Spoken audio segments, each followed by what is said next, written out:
Good morning, it's Jeff Christian. It's about 9:30 on Friday, February 4th in New York, CPM Group. I wanted to talk about gold and silver and how they stack up as investments. I have some work that we did for a client recently that has given us permission to share it with other people, and it's pretty interesting. And then I have some other information. But before I do that, I wanted to talk a little bit about Berkshire Hathaway Silver.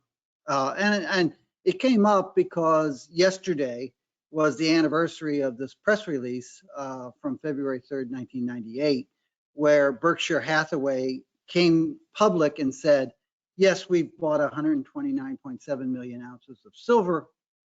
And we did it as investors, and we did it by ourselves. We don't know of any other group that is investing in silver. We used one broker, and we bought it through the London office, mostly in 1997 for delivery in 1998. And we did it based on some very solid research. And so this came out February 3rd, 1998, and it sort of brought up some fond memories. Now, it's a lot of interesting aspects about the Berkshire Hathaway silver investment in the 1990s. I can't talk a lot about a lot of them, the most interesting parts, because of confidentiality clauses and confidentiality agreements. But there are a lot of other things too. And I was thinking that I want to talk about gold and silver and how they stack up as investments today. But at some point in the future, we're going to try to talk about this too, because I think people would be interested. And just by way of information, 129.7 million ounces is a lot of silver. They bought it in an incredibly intelligent way. They sold it in an incredibly intelligent way. They more than doubled their money on the investment, and they were very happy with what they did. But the interesting thing is that they bought below $5 an ounce. And in fact, they had told their broker, we want to buy silver, and please start buying it for us, and buy it. And if you ever drive the price over $5, you stand down. So we don't get our silver and you don't get your commissions. So they bought it below $5. When it became public knowledge that they were doing this, and they were actually sucking 129.7 million ounces of silver out of the London depositories, and they in fact moved it out of the London depositories. They bought it on an allocated basis. They bought and they stored it away from the market and away from prying eyes. When they did that, the price went from about $5 an ounce to $6.50 an ounce. $5 an ounce to $6.50 an ounce. So when people say, well, you know, we drained the swamp, we drained the COMEX depositories, and London is falling, which it's not actually. Record amounts of silver in London, New York, and Shanghai.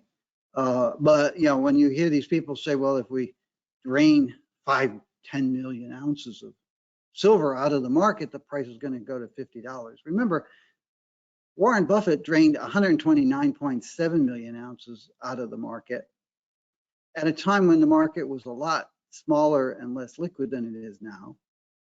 And the price went up $1.50. There's a lesson to be learned in history. All right, so let's talk about gold and silver investments and how they stack up. This is a Quilt chart, and brokerage houses and others often do these, and you can't read it, but you can find a link. The link is provided here later. We have a report about this that we've posted on our website that we produced for Gold Bullion International, client of ours.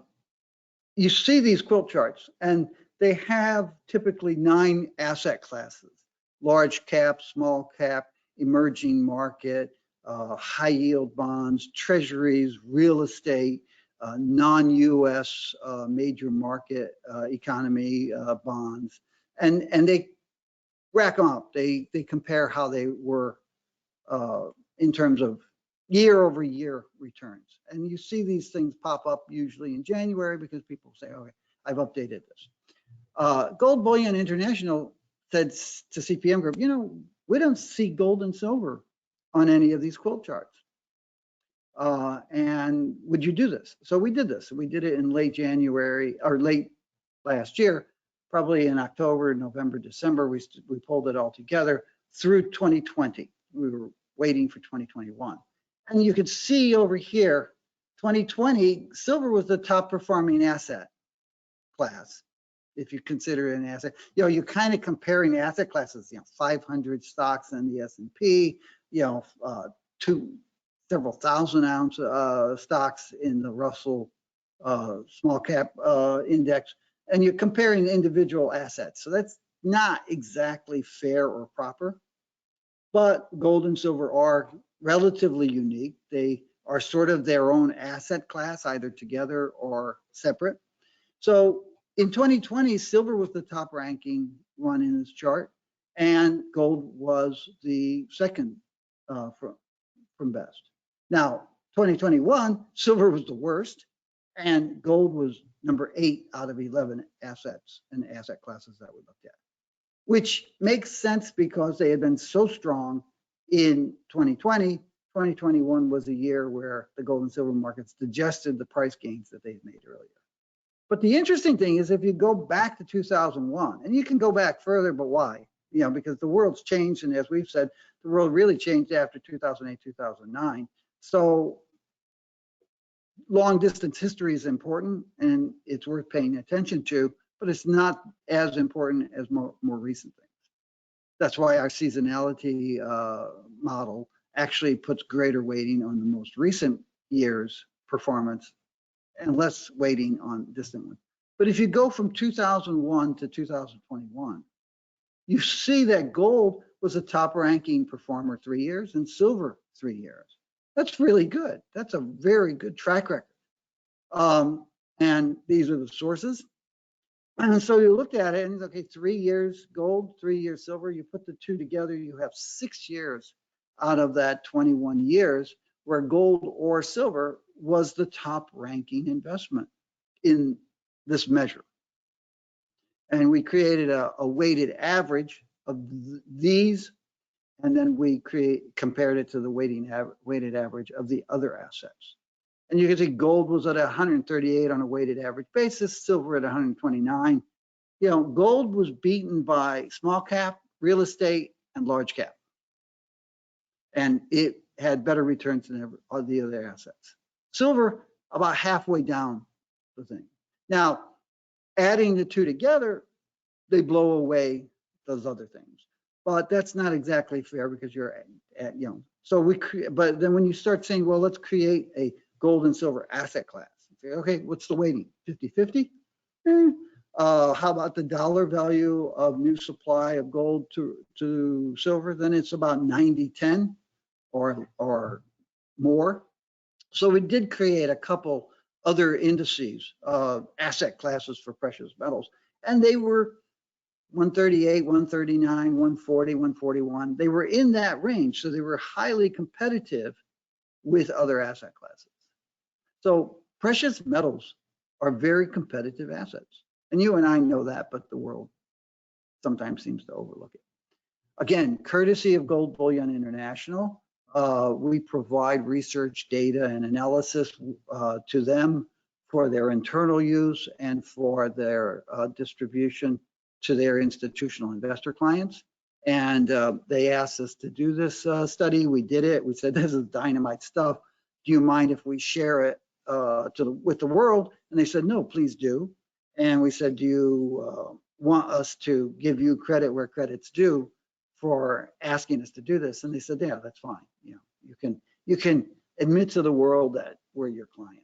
So there's a link at the bottom. You can go to cpmgroup.com and you can find this in our website.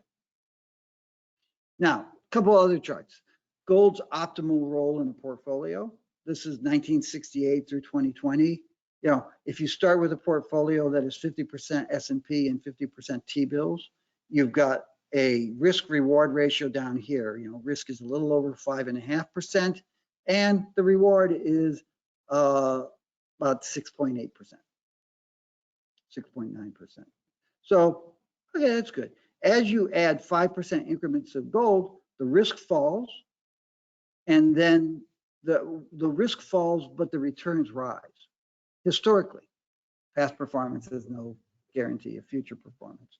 But historically, over this 52-year period, as you increased in 5% increments and said, okay, it's going to be 47.5% S&P, 47.5% T-bills, and 5% gold, you increase the historic return and you decrease the risk. And you decrease the risk and increase the return all the way up to 20%, 15, 20%. After that, you start seeing that the risk starts rising again, but the returns also continue to rise. So after that 25, 30%, you start getting into that period where you're now saying, well, even at 30%, you know, 5.5% risk, but 7.8% return. So it's still pretty good. And you really have to go way up before you start seeing a point where having more gold in your portfolio, it increases the risk, but the risk increase is less than the return increase. Silver is a little bit different. It starts at that turning point. And as you add 5 or 10%, you know, for silver, it's about 5 or 10%. These are two things. The red line is a portfolio of T-bills and the S&P 500, and the blue line is T-bonds in the S&P 500. And it's about 5 or 10%. You're at that sweet spot where you're increasing the risk, but you're also increasing the returns, and the returns historically have been greater than the risk.